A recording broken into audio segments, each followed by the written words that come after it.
Les affaires publiques n'ont plus de secret pour lui. Les vrais enjeux. Les vraies questions.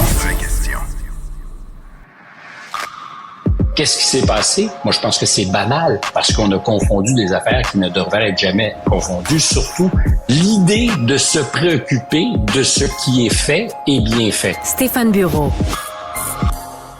Bonjour Stéphane. Bonjour Mario. Alors, c'est une guerre économique que lance Donald Trump. Le Canada se retrouve au centre de ça, mais toi, tu dis que c'est aussi une guerre entre les États-Unis et la Chine, parce que toute la nuit, pendant que nous, on dormait, la Chine répliquait là, au tarif de Trump. En augmentant les tarifs à l'importation de toutes sortes de denrées qui viennent des États-Unis, du porc, du coton, du soya, plein de choses. J'ai vu qu'on avait même mis 15 entreprises américaines sur une espèce de liste de surveillance des importations. Donc la Chine frappe sur toutes sortes de fronts, là. Exactement, et je pense que les Chinois étaient absolument prêts. Donald Trump avait annoncé qu'il n'augmenterait pas de 10%, mais de 20% les droits douaniers à l'endroit des produits chinois, et les Chinois, plutôt eux que de beaucoup parler, se sont préparés. Et puis cette nuit, dans les secondes qui ont suivi l'annonce du président Trump, ou la confirmation par le président Trump de ce qu'il allait imposer ses droits douaniers, ils sont passés à l'action, comme pourrait le faire un peu plus tard aujourd'hui le Canada. Le paradoxe en ce moment, c'est qu'on est dans un cas de figure où d'un côté, Donald Trump est en train de travailler à réduire, éliminer ou temporairement suspendre les sanctions économiques à l'endroit de la Russie qui avaient été mises en place en particulier depuis l'invasion de février 2022, et de l'autre côté, augmenter les droits douaniers à l'endroit de ses principaux partenaires commerciaux, le Mexique et le Canada. La Chine, qui est certainement pas un ami, mais un partenaire commercial important aussi, tant pour les besoins du marché américain que pour l'exportation, passe à la moulinette en attendant que les Européens trinquent à leur tour, parce que c'est annoncé. C'est plutôt au moment du renouvellement de certaines ententes au printemps, en fait en avril, dans un mois, que les choses devraient démarrer du côté des Européens. Mais c'est une guerre commerciale qui, on l'a vu, ça fait une semaine qu'on parle de ça, les marchés financiers sont fragiles. Alors, il aurait peut-être été en dehors des manœuvres de M. Trump. C'est un marché qui est un peu étiré, mais ce sont aussi des économies. Quand je dis des économies, je parle de l'économie américaine, de plusieurs économies européennes, à un moindre degré l'économie canadienne, mais qui ont des problèmes de finances publiques assez accentuées, de dette, de service de la dette. Donc, tout ça ensemble pourrait former une espèce de tempête parfaite. Il faut toujours faire attention quand on prévoit ou annonce ce genre de choses, et c'est pas ce que je fais, mais je regarde ce qui s'est passé sur les marchés hier, je regarde ce qui se passe en ce moment en Europe, beaucoup de nervosité, des marchés qui sont dans le rouge profondément, des indices qui sont comme des boules de cristal, c'est-à-dire le marché obligataire 10 ans, le 13 janvier, une semaine avant l'investiture, quand tout était au vert, le marché obligataire anticipait de l'inflation et des problèmes justement avec les finances publiques qui étaient à 4,80 le taux d'emprunt. C'est très élevé. Là, il est à 4,16 ce matin. Alors, tu me diras, c'est très technique, mais c'est une chute radicale. Les marchés obligataires, c'est pépère, ça bouge pas vite. Qui démontre un pessimisme sur l'état de l'économie réelle. Exact. Là. Très, très, très sérieuse indication, mauvaise note pour une économie qui pourrait se détériorer. Et ça, c'est plus fort que toutes les intentions d'un président américain, quelle que fût sa force. Stéphane, évidemment, la question que tout le monde se pose ce matin, c'est quoi les options pour le Canada? Là, on a toute cette idée, le Canada va devoir diversifier son économie, se faire de nouveaux partenaires. Or, il y a deux faits défavorables au Canada. Un, la géographie. T'sais, c'est plus facile pour une entreprise de la Beauce de mettre les affaires dans le camion et de les amener 4-5 heures à côté, une petite traite de camion. Deuxièmement, les dernières années, le Canada s'est pogné avec la Chine, le Canada s'est pogné avec l'Inde, à mon avis, ce qui est une erreur historique. Le Canada s'est fait des ennemis, en fait, jamais eu aussi peu d'alliés. Puis on se fiait sur l'allié américain, puis là, tout à coup, l'allié américain n'en est plus un. On fait quoi demain matin? Un allié bien incertain. Je te réponds. Si je te parlais tout à l'heure de crise financière possible qui pourrait venir jouer des tours à Donald Trump, et ça va me permettre de répondre à ta question, c'est que dans un cas comme celui-là, il pourrait être forcé de remettre en question certaines de ses décisions, ou en tout cas une partie de son implacable plan tel qu'il déroule depuis quelques semaines. Parce que l'a priori, c'est que évidemment, le marché, l'économie et la bourse, ce sont des choses qui importent à M. Trump, qui avait promis à ses électeurs que ça serait comme dans le bon vieux temps, celui où il était président en 2017 et 2021. Et notre a priori, c'est de se dire, si les choses se détériorent, si les choses vont mal, si les marchés piquent du nez, peut-être que ça va effectivement forcer Donald Trump à se remettre en question ou en tout cas changer un peu son plan de match.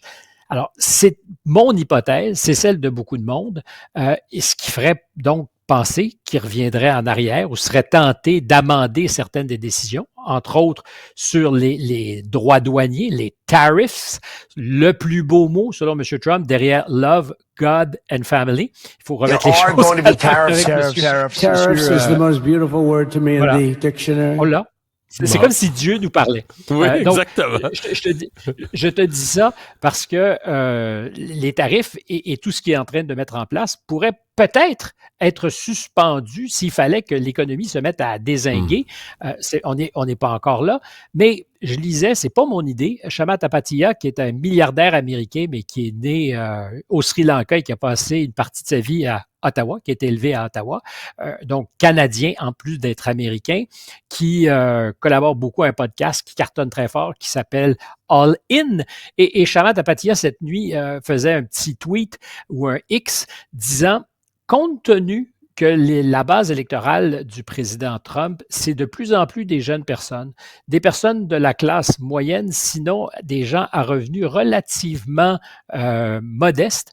Est-ce qu'on ne peut pas même présumer qu'une détérioration des conditions économiques pourrait être, puis il met des guillemets, mais favorable parce que le coût d'habitation pourrait être plus bas, c'est-à-dire que ça pourrait affecter les marchés d'habitation et que ça pourrait aussi permettre à d'éventuels investisseurs d'entrer dans le marché alors qu'il est trop dopé. Donc, est-ce que Donald Trump immédiatement ferait le calcul politique que si ça va mal sur les marchés, sa cote à lui va mal, c'est peut-être plus compliqué qu'on l'imagine.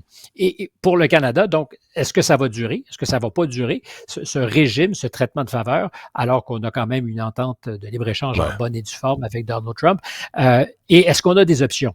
L'Inde, tu le disais, c'est en ce moment l'espèce de bouée de sauvetage pour les Européens. Enfin, qui en parle comme tel, la patronne de l'Union européenne, Ursula von der Leyen, était là la semaine dernière parce que c'est un énorme marché, très protectionniste, mais où il y a de bonnes affaires à faire et c'est ce qu'on essaie de développer. La France a des bonnes relations avec le premier ministre indien. Canada, en ce moment, inutile de revenir sur les détails, ça va plutôt mal, des accusations très sérieuses proférées par le premier ministre, les services secrets indiens qui seraient venus éliminer des ennemis du régime en sol canadien.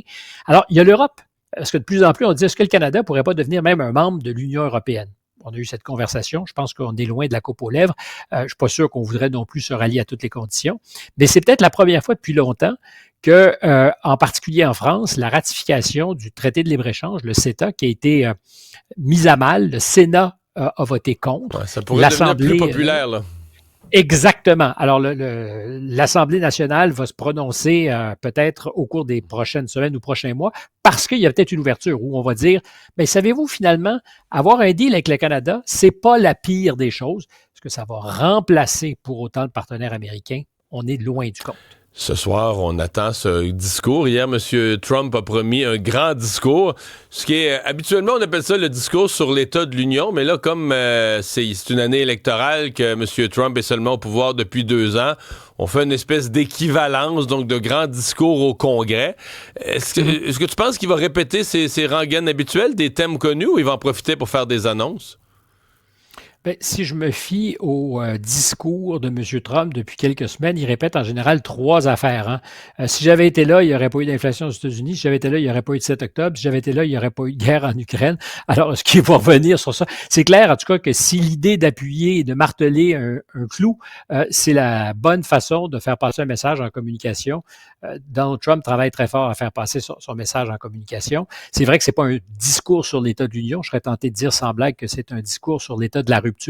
Donald Trump, depuis 5 semaines, a fait la démonstration qu'il était prêt en tabarnouche et qu'il est essentiellement dans la rupture sur tous les fronts, y compris sur la question ukrainienne, qui est pressante en ce moment, et où on a appris dans les dernières heures que l'administration était prête, en fait, non seulement prête, avait commencé à suspendre l'aide militaire économique pour faire pression sur Volodymyr Zelensky pour qu'il accepte les conditions qui, disons-le, lui ont été pas mal dictées par l'administration.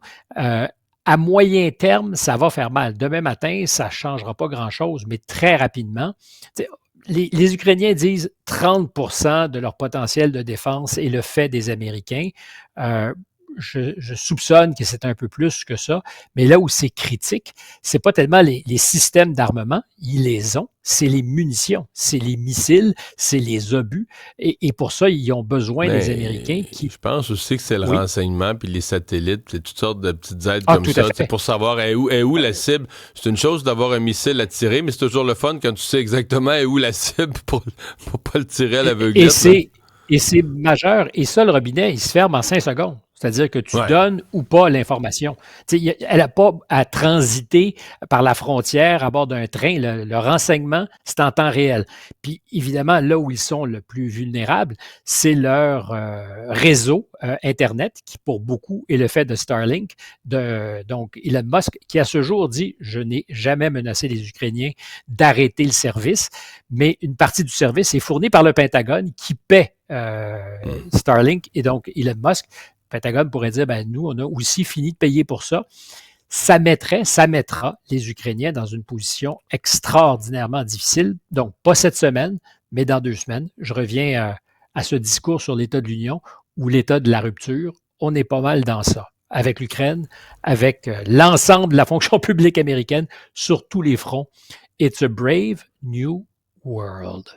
Vraiment. Merci Stéphane, à demain.